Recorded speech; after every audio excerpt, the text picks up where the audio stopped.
microphone, and you were very compelling. Can you take us through that, what you experienced this morning around 7 o'clock this morning? Well, you know, I'd just been up to bat at home plate, and they told us to take 5 cuts. And you know how it is as a baseball player. You sometimes think, you know, maybe my 5 cuts will be 8 or 10 cuts. But today I said, you know what, I'm going 5 cuts. And because I chose to do what I was supposed to do, I was walking away as the shooter was preparing. I walked over to the dugout, and Senator Jeff Flake from Arizona said, can I have a ride home or back to Capitol Hill? And I said, sure. I said, but I'm going to go 1 extra cut at the batting cages, which was yet farther away. So I walk a little farther out, and I'm putting on my helmet, and we hear a loud shot.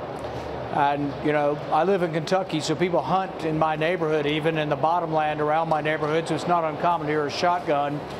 I heard a loud shot, and it sounded really close. But like anything else, you think, well, I don't know what that was, but we were just about to say, well, let's get started again. But then we heard 5 to 10 shots quickly in a row, and we knew something was wrong. And then we heard 10, 20 more shots, and probably maybe a total of 50 or 60 shots. At this point, everybody's ducking for cover, everybody's scrambling. 2 staffers were in left field, and the shooter is along the third baseline hiding behind the dugout. 2 of the staffers raced the whole warning track, the perimeter of the outfield, and so they're right next to where I am. There's a big oak tree, a couple 100-year-old oak tree right next to the batting cage. I'm behind that tree. There are 2 staffers on the other side of the 20-foot fence. About this time, we see that the shooter shoots Representative Scalise, and he's down. And people are yelling, I'm hit, all around the place. So the 2 guys on the other side of the fence, one of them, you got to make a decision. It's a tough decision. Do I lay still and hope they think I'm dead or they don't come close to look? Or do I decide this is not a good place to be? While they're laying there, the bullets are landing all around them in the dirt of the warning track. So one of them decides he's coming over the fence. It's about a 20-foot tall fence, chain link fence. I think he set it in record time. He was over in 2 seconds. I'm not sure I was going over it that fast if I had to. But I'm on the outside of the fence. He joins me. We're behind the tree.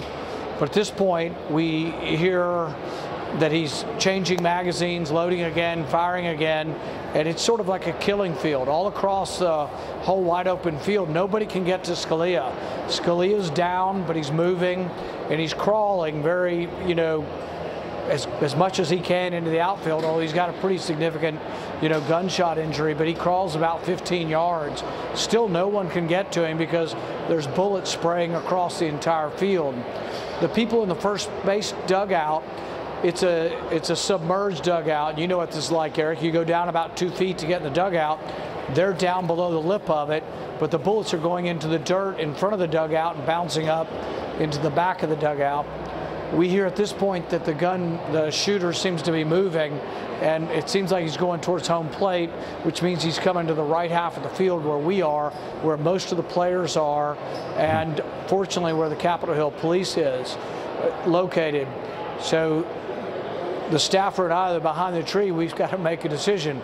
We got to run across a fairly open field, but in the opposite direction of the shooter, or we can stay and see what happens. But we sort of made the choice. We were unarmed, and nothing we could do against, you know, somebody with a semi-automatic rifle. So we decided to run at that point, and at about that point is where we start hearing the Capitol Hill Police, who are just amazing heroes, begin firing back. I found out later that they were both shot in the process. We lost the signal. We lost our signal. We still have you, Senator. Can you hear us? Can you hear us? All right. Okay. So we lost the senator. And Ebony, you pointed out this morning, he had mentioned that had